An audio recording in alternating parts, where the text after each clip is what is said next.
Yo.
Check. Check.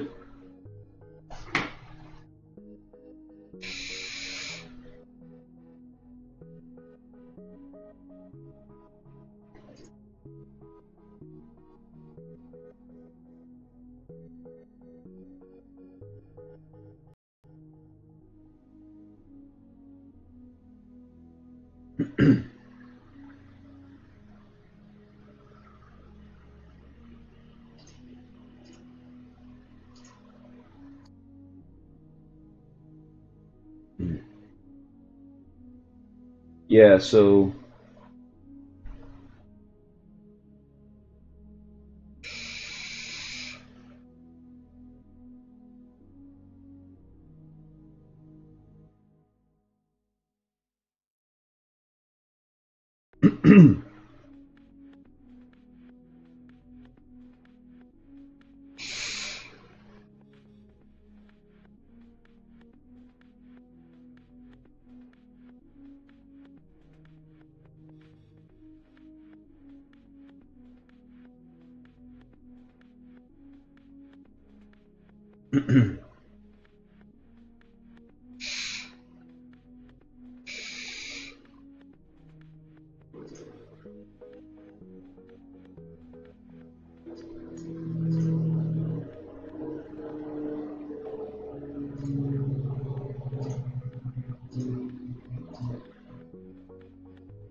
I mean, yeah, when I look at it, it looks like that.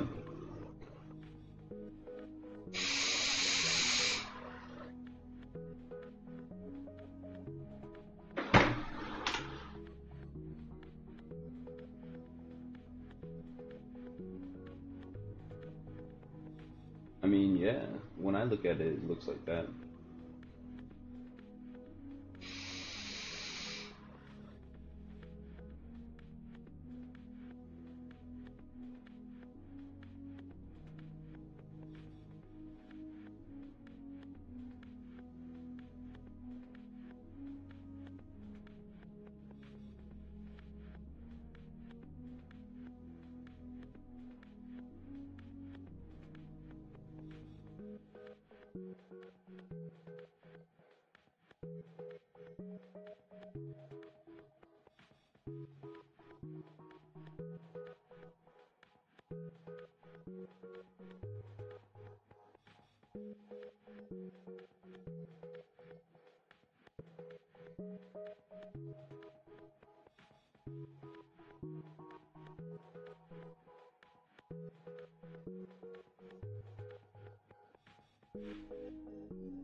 Access granted.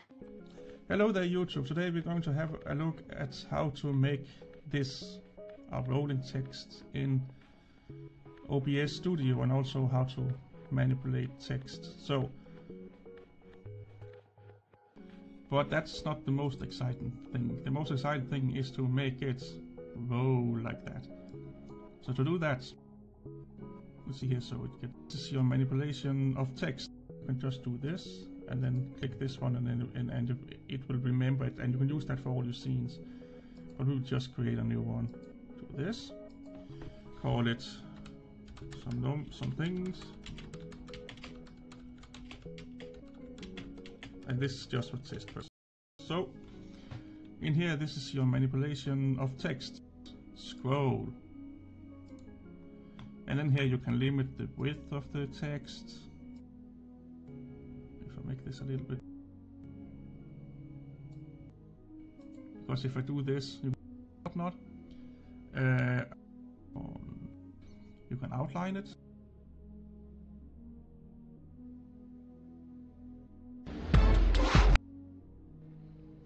And pretty much just right click. Let's go, let's see, if you wanted to put it on the bottom, like so, you can. And then you can put whatever you need to above it.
The average fiat currency is both, lasted what, like 30 years, we'll say.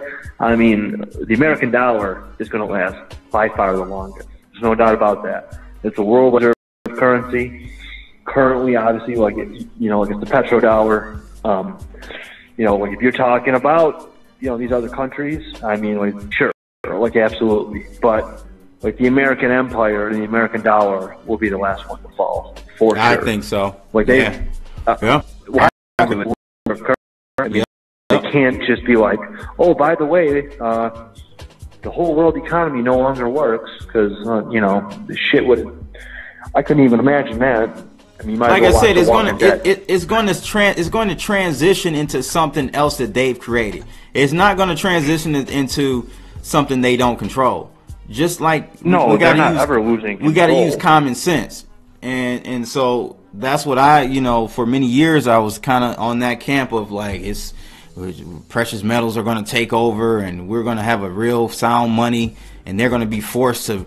No, it's not happening. They're going to roll into something like. I'm still scared to have a 401k though. I mean, I'm 33. You know what I mean? So like when I think about like my retirement and I think about our debt. Like, sure, like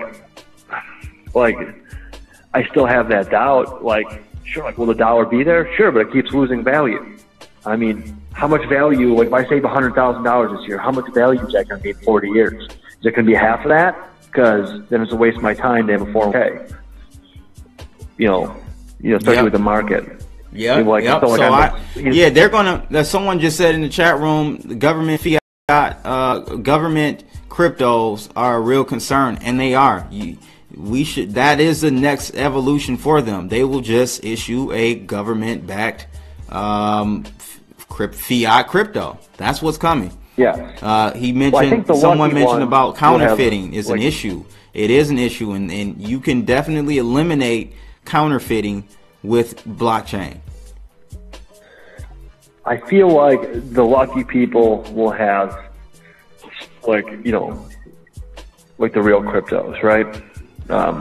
Some people that's like debatable, like what the best ones are. But like I'll just say, Bitcoin, maybe Ethereum or whatever. But like I think other people are gonna, they're like in my opinion, they'll probably be worth so much because it's a open financial system. But the other people who don't want 0.0002% of a Bitcoin, like of course they're going to have to use the government currency.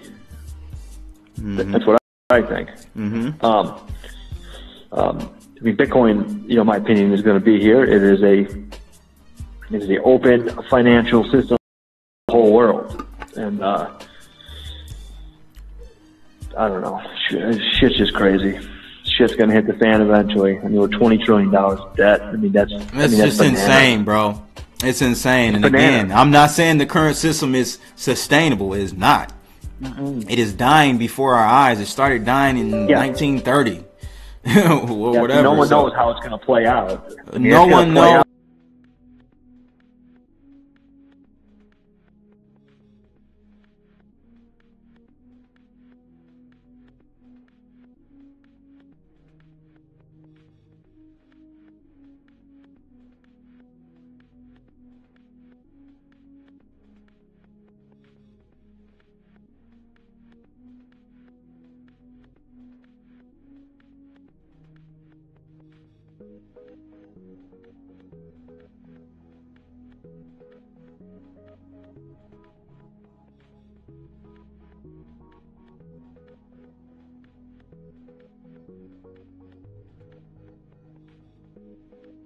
oh shit, we lost.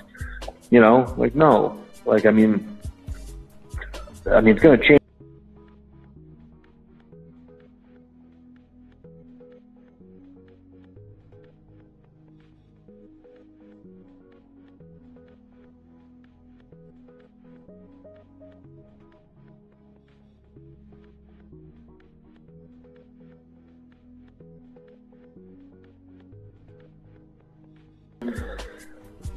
Financial systems playing out and changing over. I mean, you know, there's so many layers there.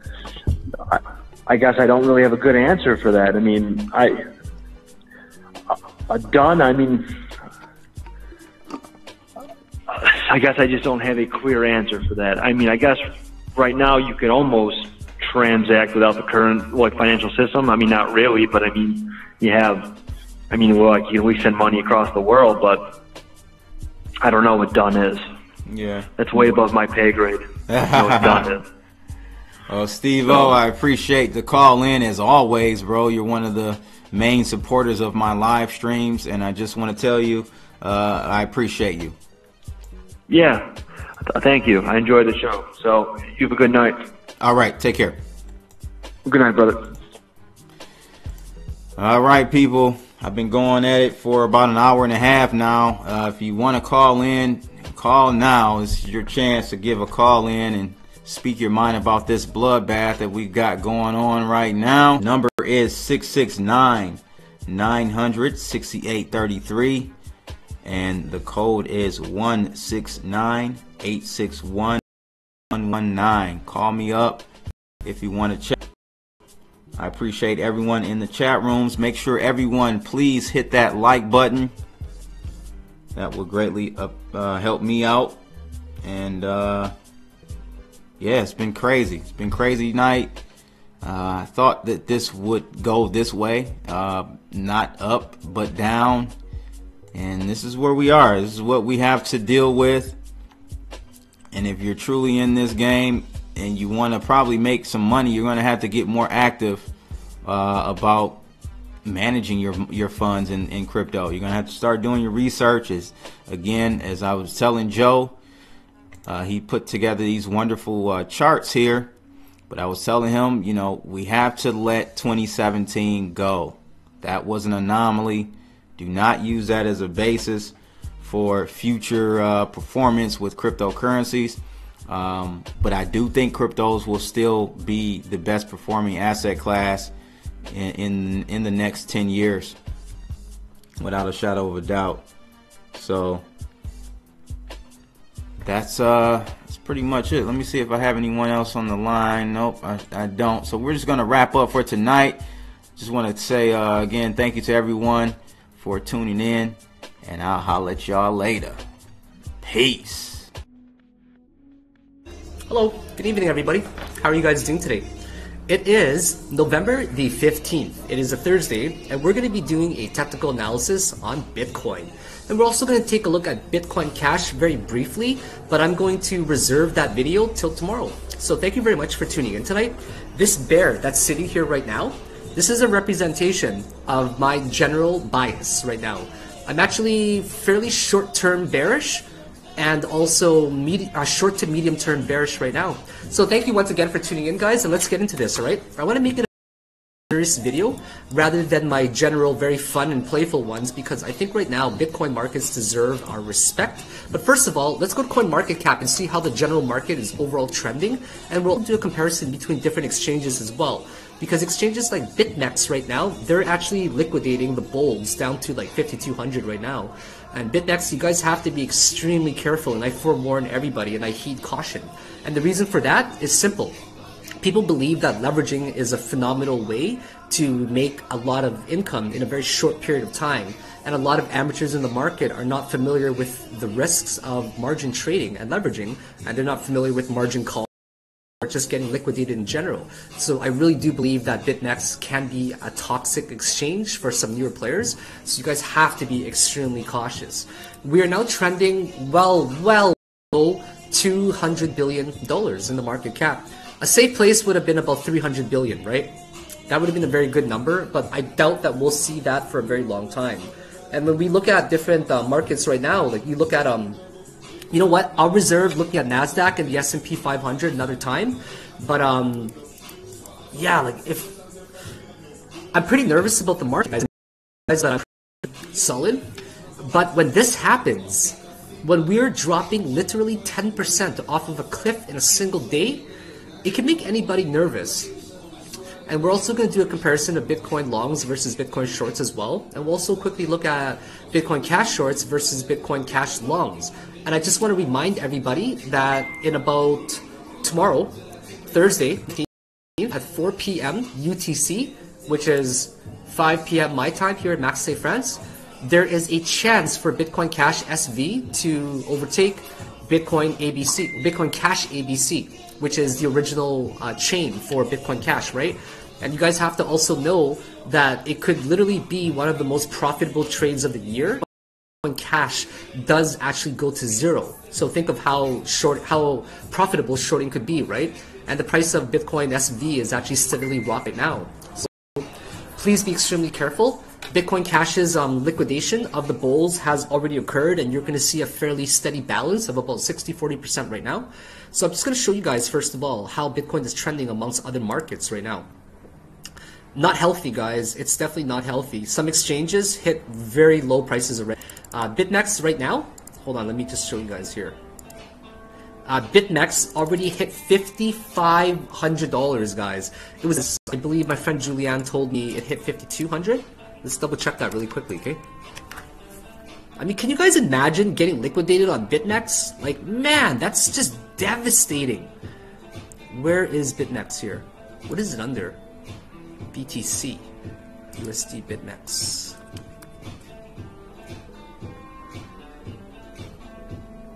I don't even see it here.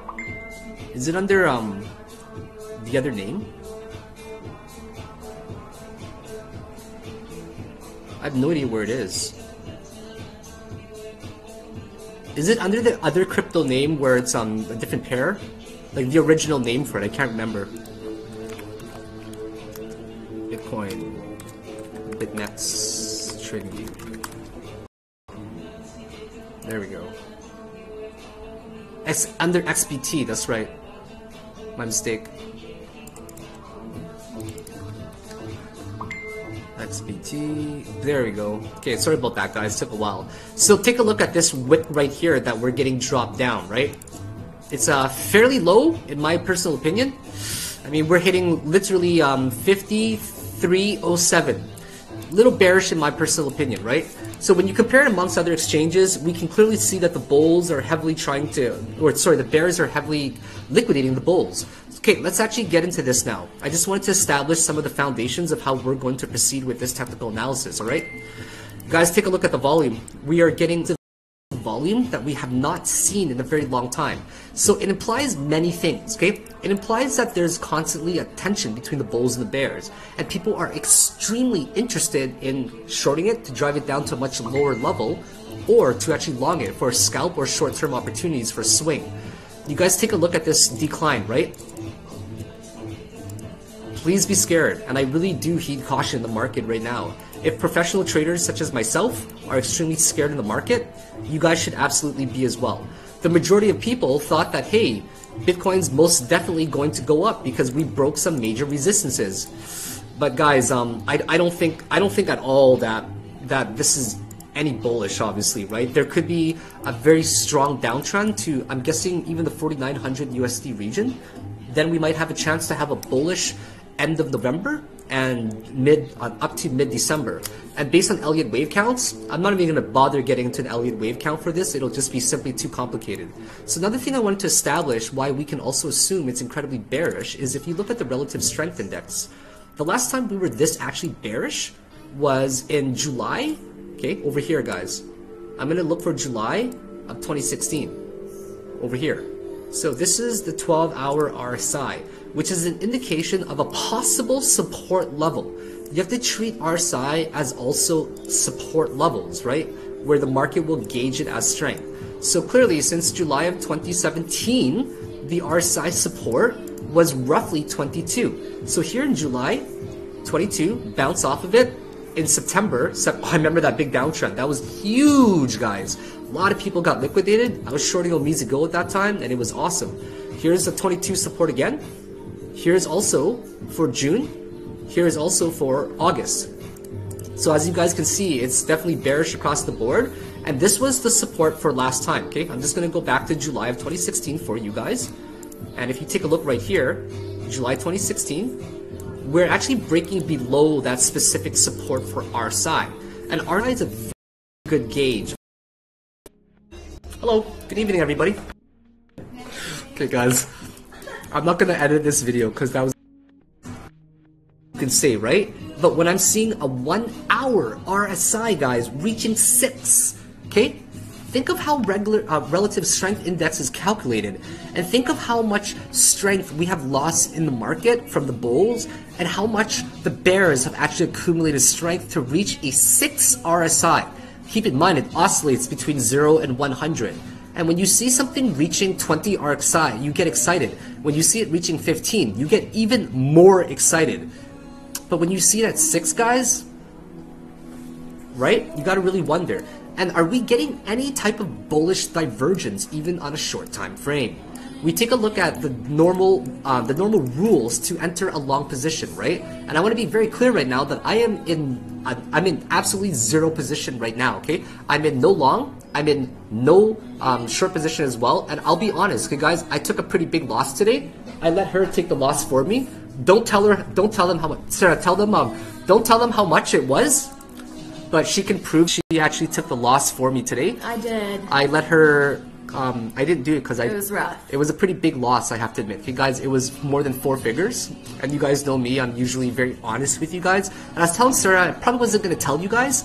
But, yeah, decided to tell you guys. But she's being really honest. So, or I'm being very honest. Sorry, she's distracted. She's so distracted me. Right? How can I not be distracted by that, guys? She's beautiful. She's about to smoke right now. And I kind of want to join her, but you know what, guys? I'm going to join her for a smoke, and I'll be back in like 5 minutes. Hang tight. This is going to be almost a 45-minute technical analysis, and you guys are going to hear my thoughts, and you guys are going to gain a lot of insight, like you usually do, which I really respect. I appreciate the respect you guys have given me, so just hang tight, and I'll be right back. But to you guys, it's not even going to be 5 minutes. It's going to be literally 1 second. Be back soon. Okay, guys, I am back.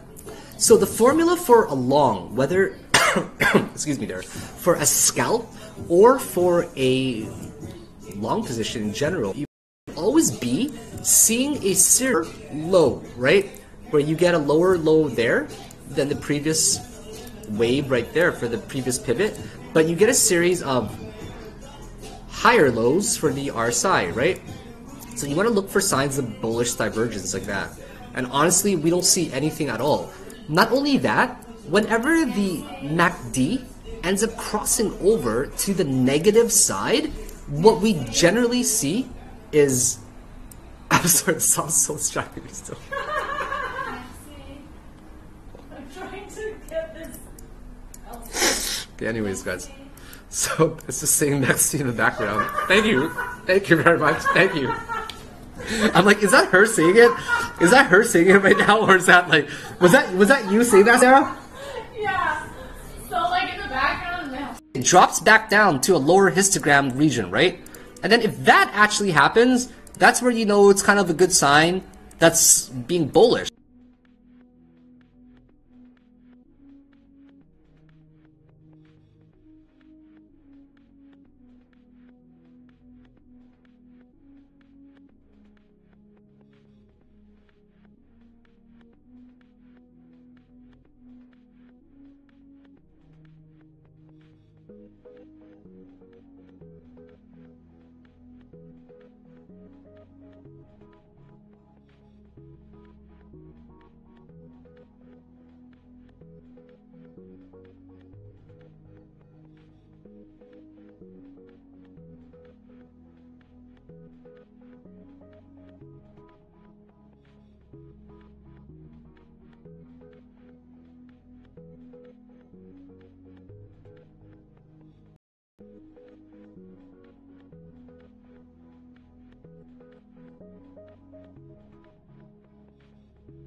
Clearly, I like the outside. the aesthetics, the feel in the hand, it's awesome hardware. And on the inside, it gets even more impressive. First of all, there's no fingerprint reader, no home button since the bezels are so thin, but there is the whole suite of Face ID sensors in the iPad Pro. And they work now in any orientation, so you can be portrait, landscape, upside down, no matter what, it works, which is helpful because the fact that the front of the iPad is so uniform makes it easy to forget which way is the top. Sometimes you grab it and you try to unlock it and your hand is covering the sensor since the bezel's so thin, but it just points a little arrow and tells you you're covering the sensor, so you can unblock it and then you're in. And that is, again, easily not just one of the best in any tablet, but one of the best screens I've ever used. It's the 120 Hz IPS LCD, super accurate colors, great viewing angles, ultra responsive and smooth, and very bright when you need it. True tone there also if you want it, and the anti-reflective coating is great. So Face ID is good, the display is about as good as it gets, and then the specs. Now, you've probably heard me say before about Apple products, the numbers don't really matter as much, and that's still true here, but let me give you this. A12X Bionic is absolutely incredible. It is the fastest chip I've ever seen in a mobile device. If you've seen Geekbench scores, that's been pretty popular lately. It's benchmarking faster than many laptops, rivaling the 15-inch MacBook Pro. It has 4 gigs of RAM, and for some reason the 1 terabyte iPad has 6 gigs of RAM.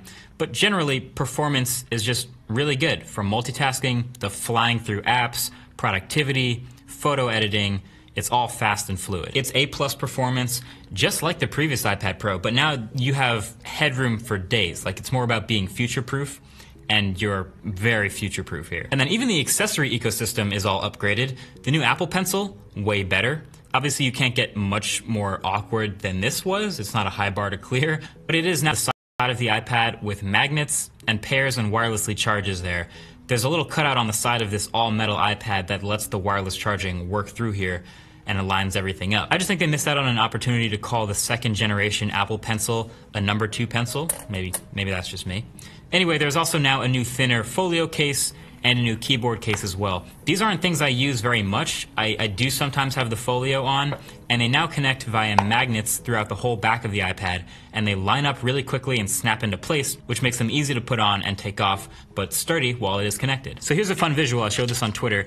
This is what you could call magnet paper, something like that. It has filaments inside that respond to a magnetic charge, and when you pass it over something like the iPad, it can show you where inside the magnets are. So you put it down on the iPad and you can see that there are magnets, a lot of them, everywhere, all around the perimeter, and they match up with the same magnet placement in Apple's accessories, and that's what helps them lock into place so quickly and easily. The pins always line up, it's smart, and I'll leave a link below if you want to get some of this magic paper to look and see where magnets are and other things. The most Apple in 2018 thing ever, though, is all the price hikes. So every single thing we just talked about, the new pencil, the new folio case, the keyboard case, and the tablet itself are all more expensive than last year's versions, which, again, you can't ignore that.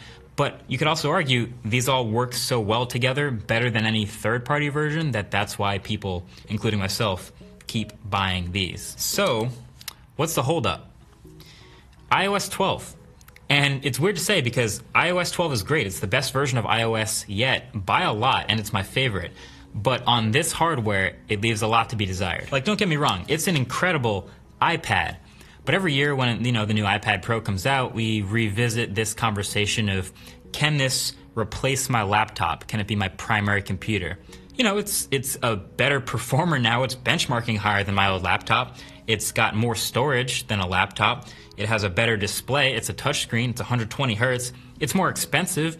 Surely this can be a laptop, right? Well, I wish I could replace my computer with an iPad Pro because I enjoy using the iPad that much more.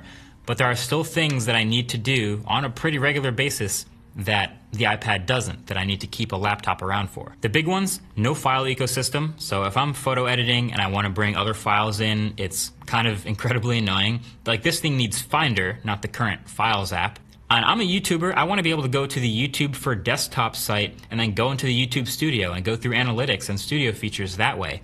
Mobile Safari will not let me. It kicks me out into the YouTube app every single time. Same with Google Drive. There is a Google Drive app, but I want the desktop app with all the desktop features and the desktop UI, and I can't do that in the default browser. There's no trackpad or mouse support in iOS at all. So the keyboard works great if you have one, but you can plug in any mouse in the world and it won't do anything. And then the USB-C port, you'd think, would unlock a world of possibilities of connecting all kinds of accessories and being able to talk to them through the iPad. First of all, Thunderbolt accessories don't work at all like they would on a laptop. Only USB Type-C does. So you can plug in a display, for example, but this is something you could already do with Lightning, and still all it will do is mirror the display, but now it's up to 5K. So the closest I can get to my ideal scenario, at least with creative stuff on the iPad Pro, is photo editing actually. So my camera of choice is the Hasselblad X1D. It has a USB Type-C port, so when I plug it in to the iPad Pro, nothing happens. It just starts charging the camera. So while that's a letdown, I basically will have to take the SD card out,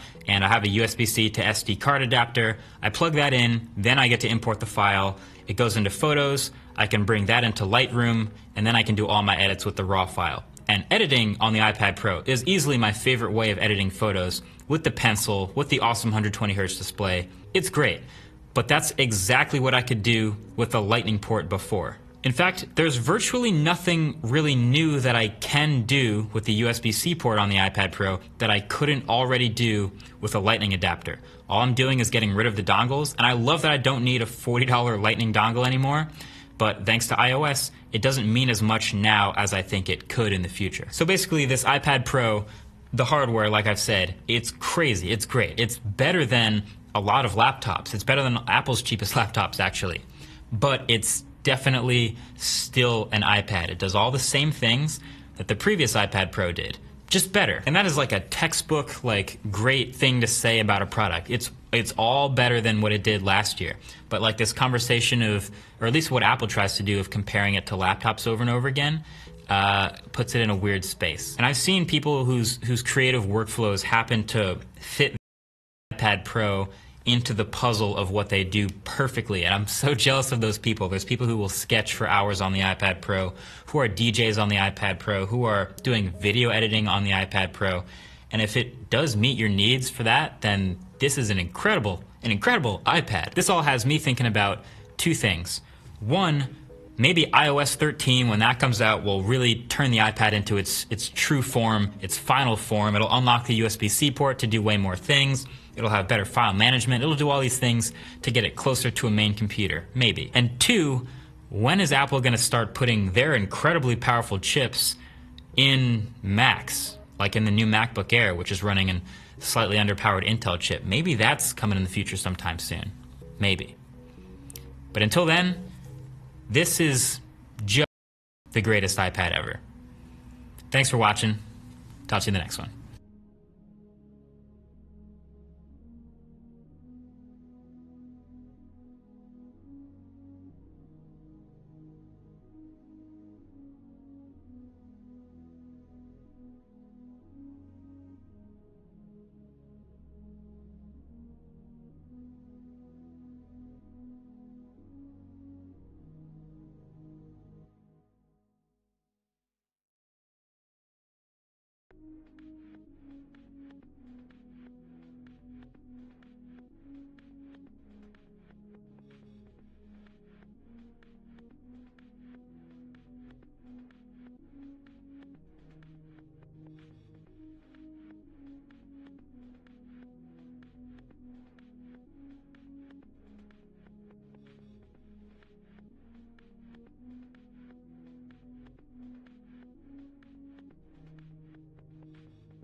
What's up, everyone?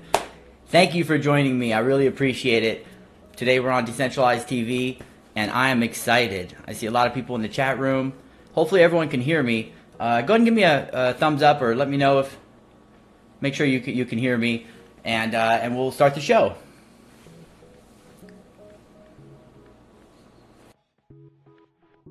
To learn, and the way to do that is really try to think outside the box, find a new perspective, and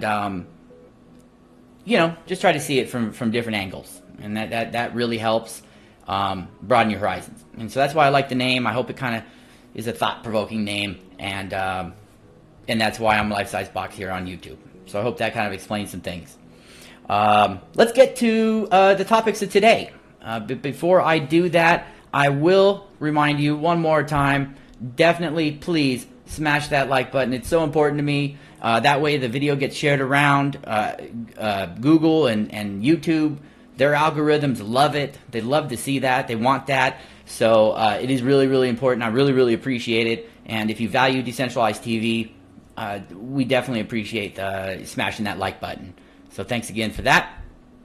And I have to remind you, Yen is getting closer and closer to. He's all ready. He's all bundled up. He's got the fireplace ready to light and keep everybody warm. Keys, it says.